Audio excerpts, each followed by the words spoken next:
ಗೆಳೆಯರೆ, ಇವತ್ತು ನಿಮ್ಮನ್ನು ನಾನು ಕರ್ಕೊಂಡು ಹೋಗ್ತಾ ಇರೋದು ಭಾರತ ದೇಶದ ಒಡಿಶಾದ ಪುರಿ ನಗರದಲ್ಲಿರುವ ಶ್ರೀ ಜಗನ್ನಾಥ ದೇವಸ್ಥಾನದ ಅಡಿಗೆ ಮನೆಗೆ. ಜಗನ್ನಾಥ ದೇವಸ್ಥಾನದ ಪ್ರಸಾದ ನಿಲಯ ಅಂತನೂ ಕರೆಯಲಾಗುತ್ತೆ. ಪ್ರತಿದಿನ ಈ ದೇವಸ್ಥಾನದಲ್ಲಿ ಎಷ್ಟು ಭಕ್ತಾದಿಗಳು ಊಟ ಮಾಡ್ತಾರೆ?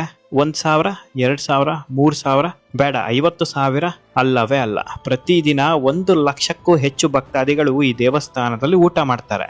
ಪ್ರತಿದಿನ ದೇವಸ್ಥಾನಕ್ಕೆ ಭೇಟಿ ಕೊಡುವ 1,00,000ಕ್ಕೂ ಹೆಚ್ಚು ಭಕ್ತಾದಿಗಳಿಗೆ 56ಕ್ಕೂ ಹೆಚ್ಚು ವಿವಿಧ ರೀತಿಯ ಪ್ರಸಾದವನ್ನು ಕೊಡಬೇಕು ಅಂತಂದ್ರೆ ನಿಜವಾಗಿಯೂ ಇದು ಸಾಧಾರಣ ವಿಚಾರ ಅಲ್ಲ. ಈ ದೇವಸ್ಥಾನದಲ್ಲಿ ಕೇವಲ ಒಂದು ಅಡಿಗೆ ಮನೆ ಇಲ್ಲ, ಸಾಕಷ್ಟು ಅಡಿಗೆ ಮನೆ ಇದೆ. ಒಂದು ಅಡಿಗೆ ಮನೆಯಲ್ಲಿ ಸಿಹಿ ಖಾದ್ಯವನ್ನು ತಯಾರಿಸ್ತಾರೆ, ಮತ್ತೊಂದು ಅಡಿಗೆ ಮನೆಯಲ್ಲಿ ಖಾರದ ಖಾದ್ಯವನ್ನು ತಯಾರಿಸ್ತಾರೆ, ಮತ್ತೊಂದು ಅಡಿಗೆ ಮನೆಯಲ್ಲಿ ಹಣ್ಣಿನ ಖಾದ್ಯಗಳನ್ನು ತಯಾರಿಸ್ತಾರೆ. ಇದೇ ರೀತಿ ಸಾಕಷ್ಟು ಅಡಿಗೆ ಮನೆಗಳು ಇದೆ. ದೇವಸ್ಥಾನದಲ್ಲಿ ಇರುವ ಈ ಅಡಿಗೆ ಮನೆಯ ಹೆಸರು ರೋಜಗಾರ. ಮತ್ತೊಂದು ಹೆಸರು ಕೂಡ ಇದೆ, ಅದೇನಪ್ಪಾ ಅಂತಂದ್ರೆ ಭಗವಾನ್ ಕಾ ರಸೋಯಿಗರ್. ಕನ್ನಡದಲ್ಲಿ ದೇವರ ಅಡಿಗೆ ಮನೆ ಅಂತ ಅರ್ಥ. ಪ್ರತಿದಿನ ಇಲ್ಲಿ ತಯಾರಾಗುವ ಪ್ರಸಾದಕ್ಕೆ ಏನಂತ ಕರೀತಾರಪ್ಪ ಅಂತಂದ್ರೆ ಜಗನ್ನಾಥ್ ಮಹಾಪ್ರಸಾದ ಅಂತ ಕರೀತಾರೆ. ದೇವರ ಅಡಿಗೆ ಮನೆಯಲ್ಲಿ 500 ಅಡಿಗೆ ಭಟ್ಟರಿದ್ದಾರೆ. ಇವರು ಅಡಿಗೆ ಕೆಲಸ ಮಾಡುತ್ತಾರೆ. ಅಡಿಗೆ ಭಟ್ಟರಿಗೆ ಸಹಾಯ ಮಾಡೋದಕ್ಕೆ 300 ಸಹಾಯಕರು ಇದ್ದಾರೆ. ಒಟ್ಟಾರೆ ಅಡಿಗೆ ಮನೆಯಲ್ಲಿ ಕೆಲಸ ಮಾಡುವವರ ಸಂಖ್ಯೆ 800. ಗೆಳೆಯರೆ, ಪೂರಿ ಜಗನ್ನಾಥ ರಥಯಾತ್ರೆ ಸಮಯದಲ್ಲಿ ಅಡಿಗೆ ಮನೆಯಲ್ಲಿ ಕೆಲಸ ಮಾಡುವವರ ಸಂಖ್ಯೆ 3,000ಕ್ಕೂ ಹೆಚ್ಚಿರುತ್ತೆ. 3,000 ಅಡಿಗೆ ಭಟ್ಟರು ಒಂದೇ ದಿನ ಅಡಿಗೆ ಮಾಡ್ತಾರೆ ಅಂದ್ರೆ ಒಂದು ಸಲ ಯೋಚಿಸಿ ನೋಡಿ. ಇವರೆಲ್ಲರೂ ದೇವಸ್ಥಾನದ ವಂಶ ಪಾರಂಪರ್ಯವಾಗಿ ಬಂದ ಪಂಡಿತ ಕುಟುಂಬದವರು. ಈ ಒಂದು ಅಡಿಗೆ ಕೆಲಸ ಪೀಳಿಗೆಯಿಂದ ಪೀಳಿಗೆ ಮುಂದೆ ಸಾಗುತ್ತಾನೆ ಇದೆ. ಅಡಿಗೆ ಮನೆಯಲ್ಲಿ ಅಡಿಗೆ ಮಾಡುವ ಅಡಿಗೆ ಭಟ್ಟರು ಕೇವಲ ಮಂಜೂರಾದ ನಿಯಮಗಳ ಪ್ರಕಾರ ಮಾತ್ರ ಅಡಿಗೆ ಮಾಡಬೇಕು. ಅವರಿಗೆ ಹೇಗೆ ಬೇಕೋ ಆ ರೀತಿ ಅಡಿಗೆ ಮಾಡೋದಕ್ಕೆ ಸಾಧ್ಯವಿಲ್ಲ. ದೇವಸ್ಥಾನದ ಆಡಳಿತ ಮಂಡಳಿ ಯಾವ ರೀತಿಯ ರೂಲ್ಸ್ ಅಂಡ್ ರೆಗ್ಯುಲೇಷನ್ಸ್ ಇರುತ್ತೋ ಅಡಿಗೆ ಮಾಡೋದ್ರಲ್ಲಿ ಅದನ್ನು ಪಾಲಿಸಲೇಬೇಕು.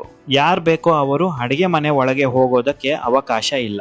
ಅಡಿಗೆ ಮನೆಗೆ ಕೇವಲ ಪುರುಷರು ಮಾತ್ರ ಅಡಿಗೆ ಮಾಡ್ತಾರೆ. ಚಪ್ಪಲಿಯನ್ನು ಅಡಿಗೆ ಮನೆಯಲ್ಲಿ ಹಾಕೊಂಡು ಬರೋ ಹಾಗಿಲ್ಲ. ಅಡಿಗೆ ಮನೆಯಲ್ಲಿ ಕೆಲಸ ಮಾಡುವ ಪ್ರತಿಯೊಬ್ಬರು ಕೂಡ ಕೇಸರಿ ಅಥವಾ ಬಿಳಿ ಧೋತಿಯನ್ನೇ ಧರಿಸಬೇಕು. ಯಾವಾಗ ಅಡಿಗೆ ಮಾಡ್ತಾರೆ, ಹೇಗೆ ಅಡಿಗೆ ಮಾಡ್ತಾರೆ, ಎಷ್ಟು ಖರ್ಚಾಗುತ್ತೆ ಅಂತ ನೋಡೋದಾದ್ರೆ ವರ್ಷದ 365 ದಿನವು ಅಂದರೆ ಪ್ರತಿದಿನ ಬೆಳಗಿನ ಜಾವ 5:30ಯಿಂದ ಬೆಳಗ್ಗೆ 6 ಗಂಟೆಯ ಮಧ್ಯದಲ್ಲಿ ಕೆಲಸ ಶುರುವಾಗುತ್ತೆ. 10 ರಿಂದ 15 ಅಡಿಗೆ ಭಟ್ಟರು ಅಡಿಗೆ ಮನೆ ಹತ್ತಿರ ಹೋಗಿ ಅಡಿಗೆ ಮನೆಯ ದ್ವಾರ ಬಾಗಿಲಿಗೆ ಪೂಜೆ ಮಾಡಿ ನಂತರ ಅಡಿಗೆ ಮನೆ ಒಳಗಡೆ ಹೋಗ್ತಾರೆ. ದೇವರ ಅಡಿಗೆ ಮನೆ ಆಗಿರುವ ಕಾರಣ ಹಾಗೆ ಒಳಗಡೆ ಹೋಗೋದಕ್ಕೆ ಸಾಧ್ಯವಿಲ್ಲ. ಎಲ್ಲರೂ ಪಾದವನ್ನು ನೀರಿನಿಂದ ತೊಳೆದೇ ಒಳಗಡೆ ಹೋಗಬೇಕು. ಒಂದು ಸಲ ಅಡಿಗೆ ಭಟ್ಟರು ಅಡಿಗೆ ಮನೆ ಒಳಗಡೆ ಹೋದ ತಕ್ಷಣ ಹೆಚ್ಚಿದ ತರಕಾರಿಗಳು ಅಡಿಗೆ ಮನೆ ಒಳಗಡೆ ಬರುತ್ತೆ. ತರಕಾರಿಗಳನ್ನು ಹೆಚ್ಚುವ ಕೊಠಡಿನೇ ಬೇರೆ ಇದೆ. ಬೆಳಗಿನ ಜಾವ 4 ರಿಂದ 5 ಗಂಟೆ ಒಳಗಡೆ ಎಲ್ಲ ತರಕಾರಿಯನ್ನು ಹೆಚ್ಚಲಾಗುತ್ತೆ. ನಂತರ ಅಡಿಗೆ ಮನೆಗೆ ತರ್ತಾರೆ. 6 ಗಂಟೆ 15 ನಿಮಿಷ ಸೂರ್ಯೋದಯ ಸಮಯದಲ್ಲಿ ಒಲೆಯನ್ನು ಹಚ್ಚಲಾಗುತ್ತೆ.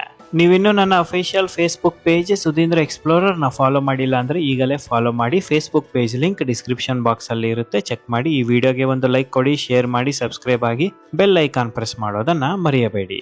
ಬೆಳಗ್ಗೆ 11 ಗಂಟೆ ಒಳಗಡೆ ಮಹಾಪ್ರಸಾದ ತಯಾರಾಗಬೇಕು.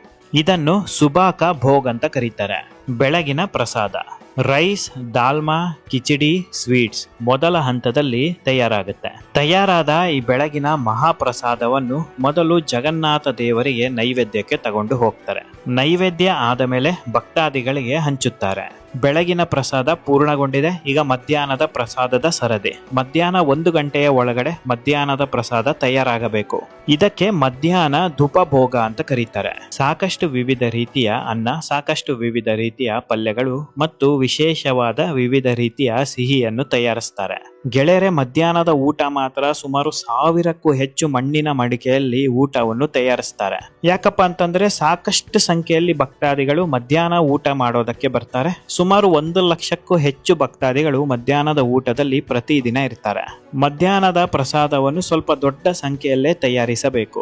ಮಧ್ಯಾಹ್ನದ ಊಟ ಆದ ಮೇಲೆ ಸಂಜೆ 4 ರಿಂದ 6 ಗಂಟೆ ಒಳಗಡೆ ಸಂಜೆಯ ಪ್ರಸಾದದ ತಯಾರಿಕೆ ಆರಂಭ ಆಗುತ್ತೆ. ಇದಕ್ಕೆ ಸಂಧ್ಯಾ ಧೂಪ ಭೋಗ ಅಂತ ಕರೀತಾರೆ. ಸಂಜೆ ಕೂಡ ಸಾಕಷ್ಟು ಸಂಖ್ಯೆಯಲ್ಲಿ ಭಕ್ತಾದಿಗಳು ಇರ್ತಾರೆ. ಮಧ್ಯಾಹ್ನ ಹೇಗೆ ಪ್ರಸಾದವನ್ನು ತಯಾರಿಸ್ತಾರೆ ಅದೇ ರೀತಿಯಲ್ಲಿ ಸಂಜೆ ಕೂಡ ಪ್ರಸಾದವನ್ನು ತಯಾರಿಸಲೇಬೇಕು.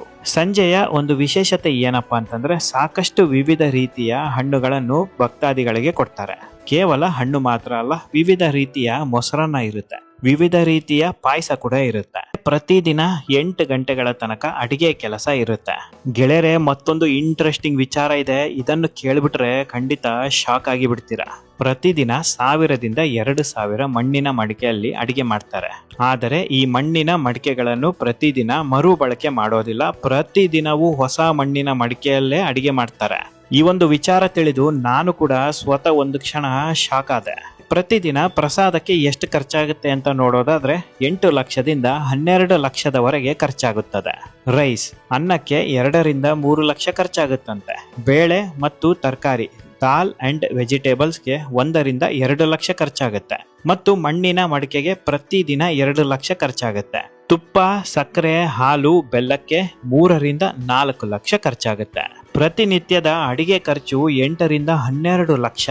ಇನ್ನು ವಿಶೇಷವಾದ ದಿನಗಳು, ರಥಯಾತ್ರೆ, ಜಾತ್ರೆ, ಪೂರ್ಣಿಮಾ ಅಂತ ಬಂದ್ರೆ ಪ್ರತಿದಿನ 35 ರಿಂದ 40 ಲಕ್ಷಕ್ಕೂ ಹೆಚ್ಚು ಖರ್ಚಾಗುತ್ತಂತೆ.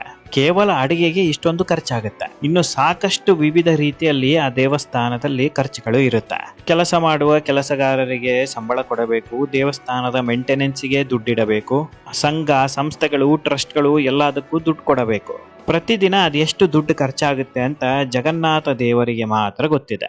56 ವಿವಿಧ ರೀತಿಯ ಪ್ರಸಾದದಲ್ಲಿ ಈರುಳ್ಳಿ, ಬೆಳ್ಳುಳ್ಳಿ ಬಳಸೋದಿಲ್ಲ.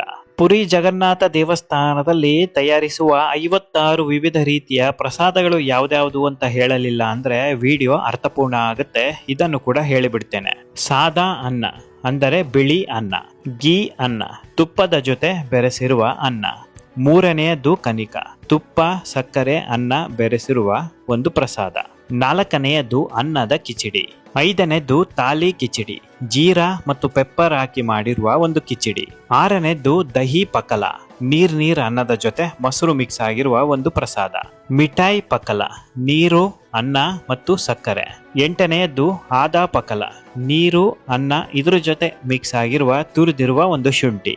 9ನೇಯದ್ದು ಓಡಿಯಾ ಪಕಲ, ನೀರು, ಅನ್ನ, ತುಪ್ಪ, ನಿಂಬೆಹಣ್ಣು ಮತ್ತು ಉಪ್ಪು ಮಿಕ್ಸ್ ಆಗಿರುವ ಒಂದು ಪ್ರಸಾದ. 10ನೇಯದು ಅನ್ನದ ಉಪ್ಪಿಟ್ಟು. 11ನೇಯದು ಪೊಡಾಪೀಠ ಅನ್ನ, ಅನ್ನದ ಗಂಜಿಯ ಕೇಕ್, ಇದು ಸಿಹಿ ಪದಾರ್ಥ. 12ನೇದು ಕಾಜಾ, ಸಕ್ಕರೆ ಪಾಕದಲ್ಲಿ ತಯಾರಿಸುವ ಒಂದು ಸಿಹಿ ಪದಾರ್ಥ. 13ನೇದು ಗಾಜಾ, ಸಕ್ಕರೆ ಪಾಕದಲ್ಲಿ ತಯಾರಿಸಿ ಎಣ್ಣೆಯಲ್ಲಿ ಕರೆಯುವ ಮತ್ತೊಂದು ಸಿಹಿ ಪದಾರ್ಥ. 14ನೇದು ಲಡ್ಡು. 15ನೇದು ಜೀರಾ ಮಿಕ್ಸ್ ಆಗಿರುವ ಒಂದು ಲಡ್ಡು. 16ನೇದು ವೀಟ್ ಲಡ್ಡು, ಗೋಧಿ ಹಿಟ್ಟಿನ ಲಡ್ಡು. 17ನೇದು ಮತಾಪುಲಿ, ಉದ್ದಿನ ಬೇಳೆಯ ಒಂದು ಕಜ್ಜಾಯ. 18ನೇಯದ್ದು ಕೂರ್ಮ, ತರಕಾರಿಯನ್ನು ಬಳಸಿ ಮಾಡಿರುವ ಒಂದು ಸಿಹಿ ಪದಾರ್ಥ. ಮನೆಯಲ್ಲಿ ರೆಸ್ಟೋರೆಂಟ್ ಹೋಟೆಲ್ಗಳಲ್ಲಿ ಮಾಡುವ ಕೂರ್ಮ ಅಲ್ಲ, ಈ ಕೂರ್ಮನೆ ಬೇರೆ. 19ನೇಯದು ಜಗನ್ನಾಥ್ ಬಲಾವ್, ಪೂರಿ ಜಗನ್ನಾಥದ ವಿಶೇಷವಾದ ಪ್ಯಾನ್ ಕೇಕ್ ಸಿಹಿ. 20ನೇಯದ್ದು ಕಾಕ್ರ, ಎಲ್ಲರಿಗೂ ಗೊತ್ತಿರುವ ಒಂದು ಸಿಹಿ. 21ನೇಯದು ಲೂಮಿ ಕೂರ್ಮ, ಗೋಧಿ ಹಿಟ್ಟಿನಲ್ಲಿ ತಯಾರಿಸಿರುವ ಒಂದು ಬಿಸ್ಕತ್. 22ನೇದು ಮಿರ್ಚಿ ಲಡ್ಡು, ಸ್ವಲ್ಪ ಖಾರವಾಗಿರುವ ಒಂದು ಲಡ್ಡು. 23ನೇಯದ್ದು ಸೋರ್ ಪೀಠ, ಸಕ್ಕರೆ ಮತ್ತು ತುಪ್ಪವನ್ನು ಬಳಸಿ ಮಾಡಿರುವ ಒಂದು ಡ್ರೈ ಸ್ವೀಟ್. ಚಡಾಯಿ ಲಾಡ, ಎಣ್ಣೆಯಲ್ಲಿ ಕರಿದು ಮಾಡುವ ಬೋಂಡದ ರೀತಿ ಕಂಡುಬರುವ ಒಂದು ಸಿಹಿ ಪದಾರ್ಥ. 25ನೇದು ಜಿಲೇಬಿ.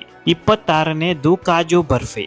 27ನೇದು ಮಾಂಡ, ತೆಂಗಿನಕಾಯಿಯನ್ನು ಉಪಯೋಗಿಸಿ ಮಾಡಿರುವ ಒಂದು ಸಿಹಿ ಕೇಕ್. 28ನೇದು ಅಮಲು, ಏಲಕ್ಕಿ ಲಡ್ಡು. 29ನೇದು ಪೂರಿ.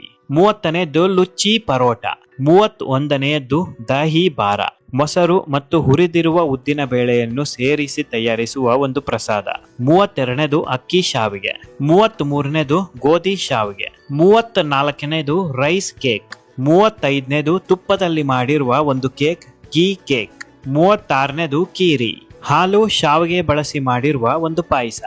37ನೇದು ಕ್ರೀಮ್ ಪಾಪುಡಿ, ಹಾಲಿನಿಂದ ಮಾಡಿರುವ ಒಂದು ಪಾಪುಡಿ. 38ನೇದು ಕೋವಾ, ಹಾಲಿನಿಂದ ಮಾಡಿರುವ ಕೋವಾ. 39ನೇಯದು ರಸ್ಮಲೈ. 40ನೇಯದು ತಡಾಯ್, ಚೀಸ್ ಬಳಸಿಕೊಂಡು ಮಾಡಿರುವ ಒಂದು ಪಲ್ಯ. ಚೇನಾಕಾಯ್, ಚೀಸ್ ಮತ್ತು ಶುಗರ್ ಬಳಸಿಕೊಂಡು ಮಾಡಿರುವ ಮತ್ತೊಂದು ಪಲ್ಯ. ಬಾಪುಡಿ ಕಾಜಾ, ಅನ್ನ, ಸಕ್ಕರೆ ಮತ್ತು ಹಾಲು ಬಳಸಿಕೊಂಡು ಮಾಡಿರುವ ಮಧ್ಯಾಹ್ನದ ಊಟದ ಪ್ರಸಾದ. 43ನೇಯದ್ದು ರೋಟಿ. 44ನೇಯದ್ದು ಅನ್ನ ಸಾಂಬಾರ್. 45ನೇಯದ್ದು ದಾಲ್ ಬಿಸಿಬೇಳೆ ಬಾತ್. 46ನೇಯದ್ದು ಚನ್ನಾ ದಾಲ್ ಅನ್ನ. 47ನೇಯದ್ದು ಉಪ್ಪು ತುಪ್ಪನ್ನ. 48ನೇಯದ್ದು ದಾಲ್ ಮಸಾಲೆ ಅನ್ನ. 49ನೇಯದ್ದು ವೆಜಿಟೇಬಲ್ ಮಿಕ್ಸ್ ಪಲಾವ್. 50ನೇದು ಡ್ರೈ ವೆಜಿಟೇಬಲ್ ರೈಸ್. 51ನೇದು ಕೊತ್ತಂಬರಿ ಮತ್ತು ಕರಿಬೇವು ಸೊಪ್ಪಿನ ಅನ್ನ. 52ನೇದು ಪೊಟಾಲ ರೈಸ್, ಸೋರೆಕಾಯಿ ಸೌತೆಕಾಯಿ ಅನ್ನ. 53ನೇದು ಗೋಟಿ ಬೈಜಾನ್, ಬ್ರಿಂಜಾಲ್ ರೈಸ್. 54ನೇದು ರೈತ. 55ನೇದು ಕಾಟ, ಹುಣಸೆ ಹಣ್ಣಿನ ಚಿತ್ರಾನ್ನ. 56ನೇದು ಮಹುರ, ಹುರಿದ ತರಕಾರಿಯ ಅನ್ನ. ಗೆಳೆಯರೆ, ಇದು ಪೂರಿ ಜಗನ್ನಾಥ ದೇವಸ್ಥಾನದ 56 ವಿವಿಧ ರೀತಿಯ ಪ್ರಸಾದ. ಗೆಳೆಯರೆ, ಈಗ ನೀವು ಹೇಳಿ, ಪೂರಿ ಜಗನ್ನಾಥ ದೇವಸ್ಥಾನದ ಅಡಿಗೆ ಮನೆಯ ಬಗೆಗಿನ ವಿಡಿಯೋ ಹೇಗಿತ್ತು? ಪೂರಿ ಜಗನ್ನಾಥ ದೇವಸ್ಥಾನಕ್ಕೆ ನೀವು ಭೇಟಿ ಕೊಟ್ಟು ಈ ಪ್ರಸಾದವನ್ನು ಸೇವಿಸಿದ್ದೀರಾ? ಪ್ರಸಾದ ಸೇವಿಸಿದ್ರೆ ಪ್ರಸಾದ ಹೇಗಿತ್ತು? ನಿಮಗೆ ಆದ ಅನುಭವದ ಬಗ್ಗೆ ಕಮೆಂಟ್ ಮೂಲಕ ತಿಳಿಸಿ.